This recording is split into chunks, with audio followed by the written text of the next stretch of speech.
están todos? Bienvenidos. Esto es Entrevista Verdadera. Estamos haciendo el programa aquí en la red.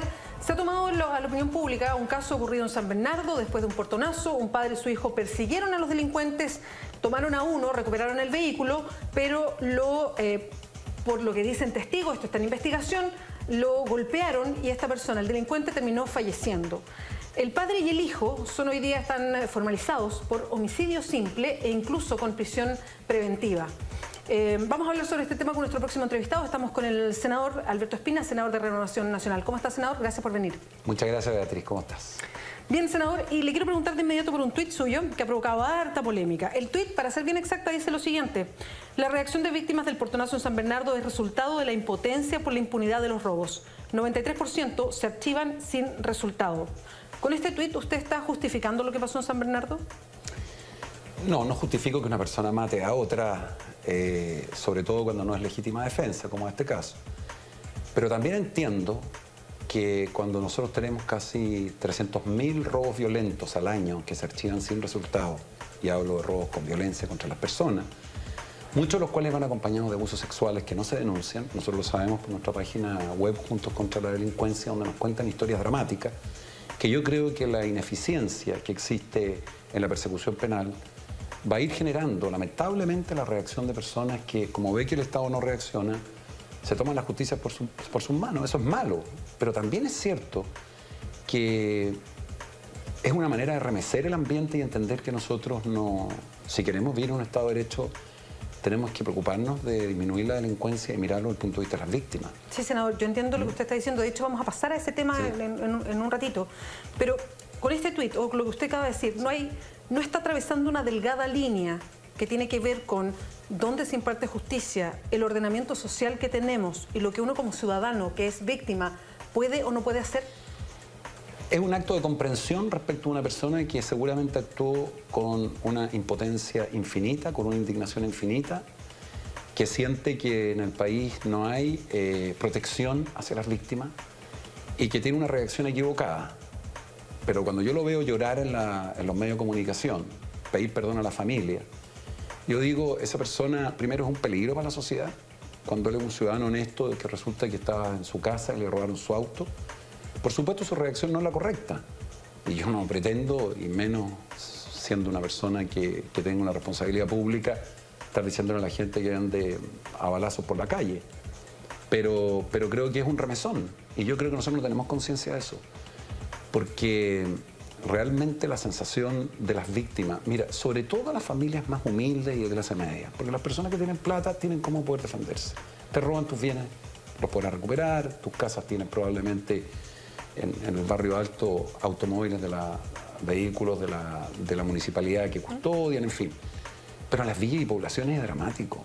Es dramático como a la gente le roban, la asaltan, hay abusos sexuales, que muchas veces van acompañados de los robos y no se cuentan.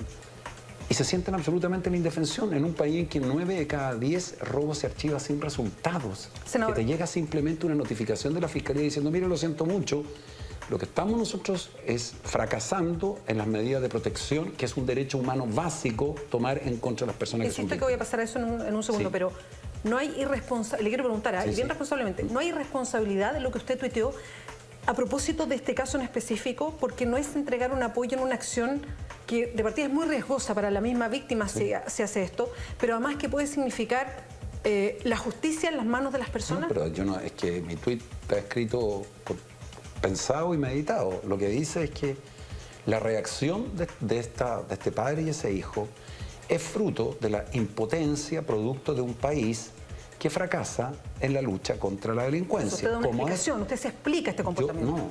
Yo le digo que tal como cuando nosotros tenemos 18.000 niños que tenemos abandonados, que entraron al mundo del delito, no nos quejemos que el día de mañana esos niños puedan ser delincuentes porque no los protegimos, cuando nosotros tenemos un país que todos los días ustedes, los medios de comunicación, y con cifras reales, porque no es culpa de los medios, cifras reales, boletín del Ministerio Público demuestra que hay niveles de impunidad total, lo que se está creando es lamentablemente una sensación de indignación y impotencia que hace que la gente reaccione. Por supuesto, ¿cómo voy a querer yo que esa sea la reacción? No lo voy a querer. Pero tampoco puedo ser ciego y no darme cuenta que los ciudadanos se sienten indefensos. Y el resultado... senador, es que ahí igual hay alternativas, porque yo entiendo lo que usted dice. Una alternativa es, efectivamente, usted dice algo que es cierto, usted es senador de la República, sí, tiene una responsabilidad, es una autoridad, es el que además regula la vida de los demás, de los otros, de todos los ciudadanos. Entonces, claro, usted dice, yo aquí estaba empatizando con estas víctimas, con el tuit que yo pongo. Estoy haciendo una reflexión política, estoy diciendo que entiendo que esa reacción obedece. Las reacciones de la vida obedecen a situaciones de injusticia para la gente. Cuando tú tienes 80.000 personas, por poner tu ejemplo, nada que ver, que protestan contra la AFP, ¿sabes tú por qué protestan? ¿Por qué salen a la calle? Salen a la calle porque se sienten inseguras frente a su futuro, porque no tienen jubilaciones dignas. Cuando hay una persona, en este caso distinto, pero que comete una acción que es un delito, que es perseguir a una persona y después golpearla y matarla, uno tiene que preguntarse un poquito más allá, ¿lo hizo porque actuó con dolo, premeditación, es un delincuente, o lo hizo simplemente como un acto de descontrol, producto de la sensación tremenda de inseguridad que debe sentir? Entonces yo lo que hago es una reflexión. Estoy de acuerdo con esa pregunta. Hago una reflexión. Senador, perdón, estoy de acuerdo con esa pregunta que usted se hace. Efectivamente, uno puede tomar esos dos caminos y yo creo que todos tendemos a decir, mira, lo hizo por una reacción del momento, de lo que le pasó y que quedaron con la adrenalina arriba. Lo que me pregunto, voy más allá, es a lo que usted como autoridad debería hacer. ¿No se le pide a la autoridad un estándar mayor que mire respetando la ley y poniendo eso de relevancia y no justificando algo que sucedió? Yo no estoy hablando, Beatriz, de justificar. Estoy diciendo por qué se produce una reacción. Y quiero decirte que no me quedo con el comentario, porque impulsé la agenda corta antidelincuencia, porque defendí a los 18.000 niños, que ahora veo que hay un escándalo y nadie los defendió en su momento, en septiembre del año pasado, cuando a mí me tocó intervenir en el Senado, y decir, por favor, tenemos 18.000 niños votados que están identificados con nombre y apellido a través de un programa que se llama 24 horas, que nadie los atiende. Estamos creando un semillero de niños que por no dedicarnos a ellos a tiempo, el día de mañana pueden entrar al mundo del delito ya como delincuentes habituales y profesionales.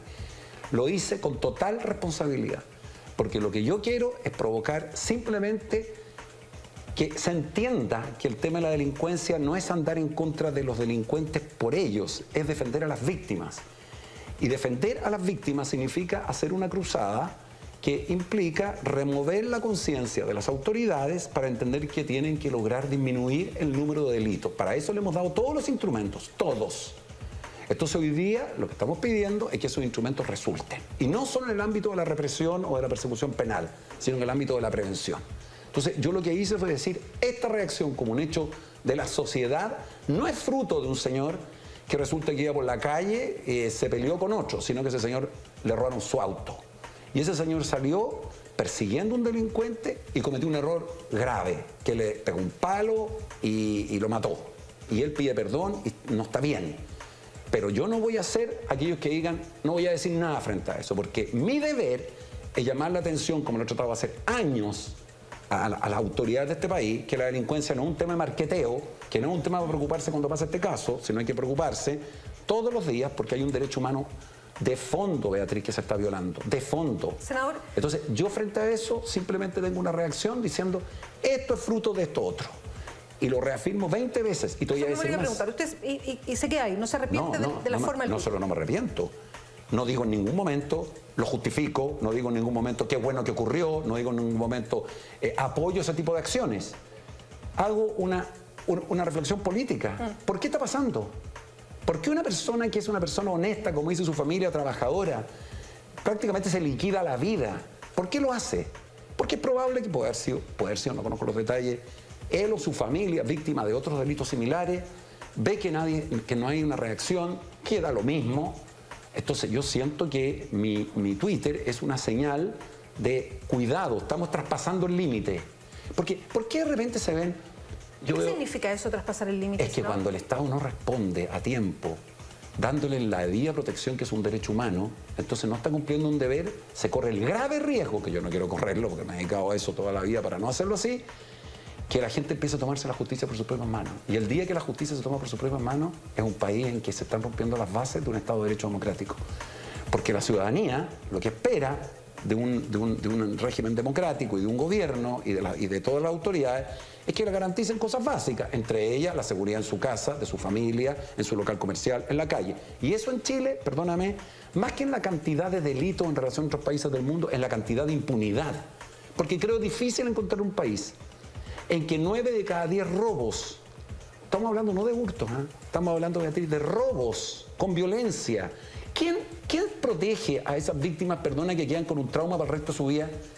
A ver, ¿quién va, perdóname, en silencio y le dice, señora, ¿sabe qué más? Le pusieron una pistola en la cabeza, un cuchillo, o perdóname, o abusaron sexualmente de usted? ¿Quién lo hace? Para hacer el diálogo. Perdóname, lo hago, pero lo hago con un punto de reflexión. Yo creo que ahí no hay ripio. Todos empatizamos con alguien que ha sufrido un delito, sobre todo los más violentos, porque es un shock, porque alguien que lo asaltan en su casa, me imagino que nunca más se siente seguro en esa casa. Por supuesto. Sabemos el fenómeno. Yo creo que ahí no hay problema. Sí. Lo que uno mira de afuera es cómo se ataca este problema, por lo mismo que usted dice. Y ahí le hago una pregunta a propósito de una relación que usted hizo. Hoy día el foco está puesto en lo que pasa con los chicos que están en el Sename, los que están por condición de vulnerabilidad y los que están porque iniciaron un camino en el delito. Y ahí se está poniendo la atención. Sin embargo, y le quiero dar una cifra porque me quedó dando vuelta la semana pasada y la encontré horrorosa. El 50% de la población encarcelada adulta hoy día es alguien que pasó en algún momento por una institución del Sename en Chile. Como para que veamos que es un tema que el Sename no es respuesta finalmente para niños que están en condición vulnerable, en muchos casos. Con ese cuadro, mi pregunta es, ¿por qué poner, por ejemplo, atención, ganas, lucas, en fin, sobre algo como la ley corta antidelincuencia y no dedicarse justamente a focalizar en lo que está pasando en el Sename? ¿Por qué se privilegió una vía, que es la ley corta, respecto a otra que está pendiente? Te agradezco la pregunta porque me da la oportunidad de contarte la verdad de las cosas. La ley de presupuesto del año pasado, yo hice presente que hay 3.800 millones de dólares que Chile gasta en seguridad ciudadana.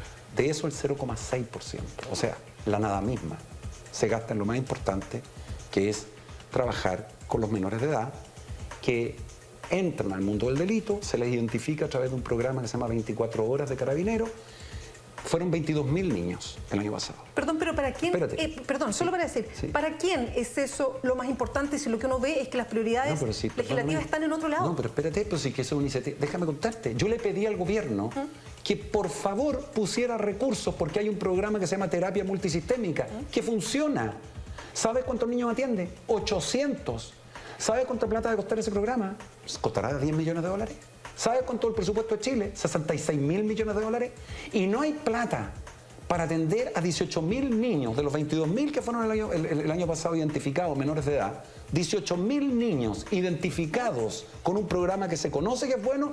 Y sabes que cuando dije en la sala del Senado y pedí la votación de la indicación, estaba la ministra Blanco, estaba el ministro de Hacienda, y le dije, ¿qué cuesta que en vez de gastar plata en tanto programa que no sirve para nada, gastemos plata en estos niños? No va a rentar políticamente hoy día.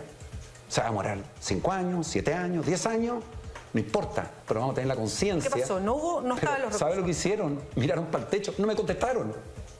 No me contestaron en la sala. Pero entonces, ¿por qué no Entonces, espérate. Pero perdón, ¿por qué eso y por qué no eso y lo que hemos discutido tantas veces nosotros? Gente de su partido, gente de toda la nueva mayoría con la ley corta antidelincuencia, no entiendo eso. Porque ese es un problema porque esa es una iniciativa exclusiva del gobierno. Porque este es un régimen presidencial. Yo no tengo más oportunidades en un régimen presidencial que pedir. Espero, si soy presidente de Chile, para hacerme mi publicidad. No, pero escúchame.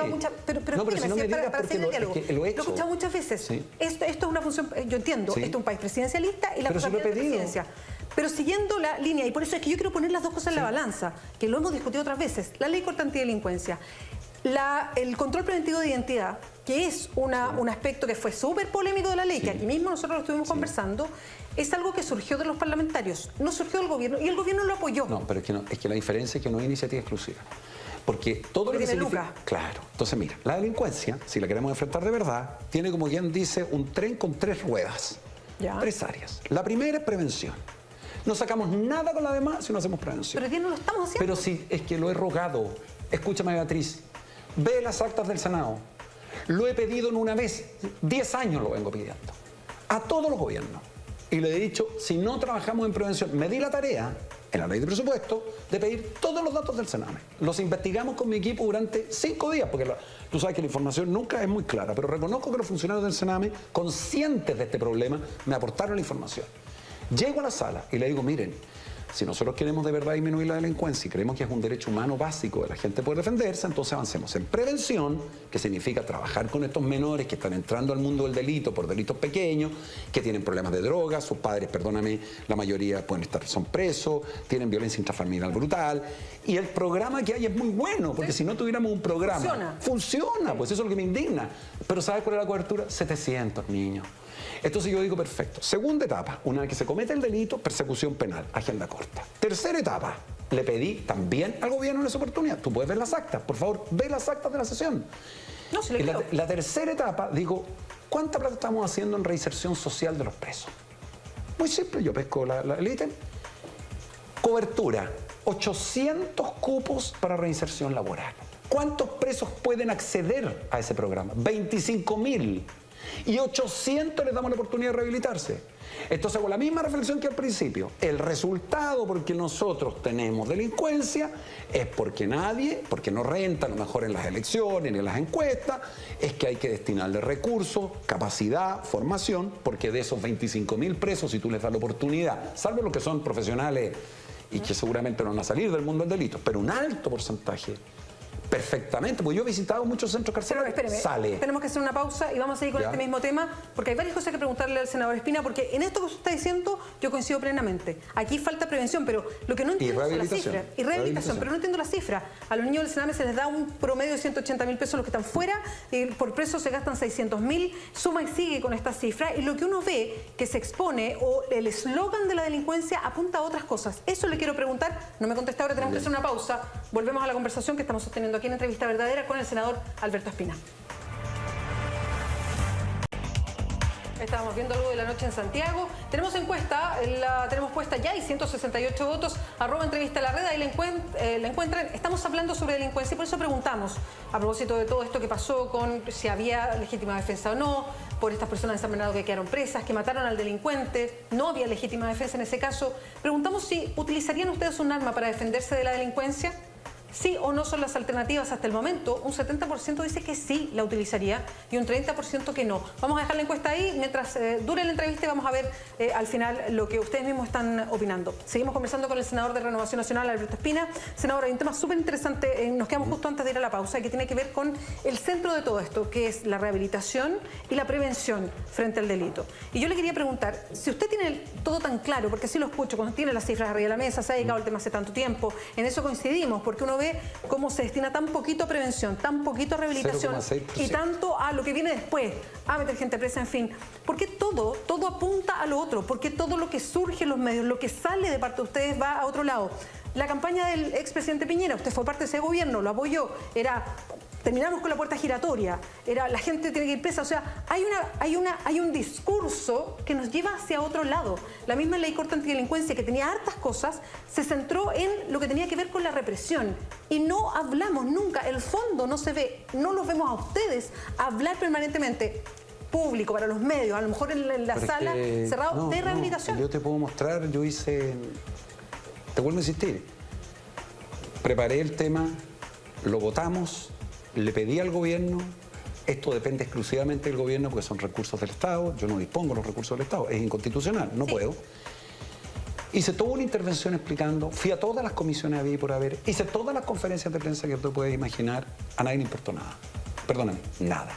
Me recuerdo perfecto, hago la intervención y de repente digo indicación del senador Espina pidiendo recursos para esto, acompañado de los senadores de la oposición. Para serte franco en esto, me sentí muy respaldado por los senadores de mi sector.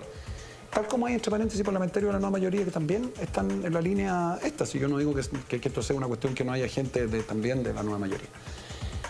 Le pido a la ministra Blanco, le pido al ministro, entonces de repente dice, en votación, yo espero que el ministro me dé una explicación, que me diga, mira, no lo podemos cubrir. Nada, leyendo un papel, le da lo mismo, perdóname, lo mismo. Resultado de la votación, dice el secretario, por la afirmativa, o sea, por la negativa, 22 votos. Por la afirmativa, 11 votos, por decirte una cifra. Y yo dije, fui para afuera, Dije, esto va a ser un escándalo. Sale en el diario El Mercurio el artículo que yo preparo y digo exactamente esto, no sale nunca más nada más. No importa. Entonces, yo creo sinceramente que lo que está pasando hoy día en el Sename, con todo el dolor que eso expresa, yo creo que puede ser una oportunidad, pero de verdad, no demagógica, de verdad, para que se haga cirugía a fondo en rescatar a los niños del mundo del delito, porque vuelvo a insistir, podrás tener 200 agendas cortas, 500 agendas cortas, pero mientras tengan niños que van entrando al mundo del delito porque tienen razones de familia, de abandono, de vulneración a sus derechos, de falta de apoyo, de cariño, y esos niños están sueltos, no pasa nada. Mira, cuando cometen un delito, la ley, lo dije en su momento, la ley de responsabilidad penal juvenil, un error tremendo la manera como se hizo, absolutamente teórica, no con camarín, no sabiendo lo que pasaba. Entonces yo digo, trabajemos en eso. Todas las presentaciones que nosotros hemos hecho han sido en ese sentido. Pero, senador, ¿por qué yo nunca lo escuché decir exactamente esto cuando estábamos discutiendo la agenda corta antidelincuencia? Porque la agenda corta antidelincuencia se trataba de un área distinta. De acuerdo, pero usted mismo dijo... Pero si te dije lo mismo, si tú, mira, revisa tu grabación. Haz lo siguiente. Recién revisa, no bastan Beatriz, 500 agendas cortas si no usamos esto primero. Todas las cosas se necesitan. Pero es que finalmente lo que tenemos es la agenda corta y no lo otro. Porque yo tengo atribuciones para lo que tengo. Yo puedo hacer lo que yo puedo hacer. Y revisa tu entrevista conmigo y te hablo de los 18.000 niños. Hablamos de muchas cosas. La dije. Sí, de hecho, entonces no me digas que lo dije. No, yo te dije en ese momento.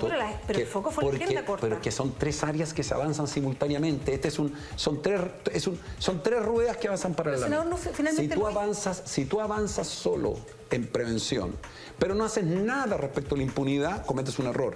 Si avanzas solo en la represión, tienes que avanzar simultáneamente. Pero lo que uno ve es un aprovechamiento, una utilización política del tema permanente. Lo ocupó el expresidente Piñera en su campaña, que era no a la puerta giratoria. Yo creo que en el gobierno del presidente Piñera se hicieron, sobre todo por parte de la ministra de Justicia, se hicieron grandes esfuerzos para avanzar en esto. Grandes esfuerzos. Al gobierno del presidente Piñera, en su programa de seguridad, tenía contemplado una cantidad enorme de recursos para destinarlo a lo que era prevención, rehabilitación y lo que era persecución penal. Le tocó un terremoto.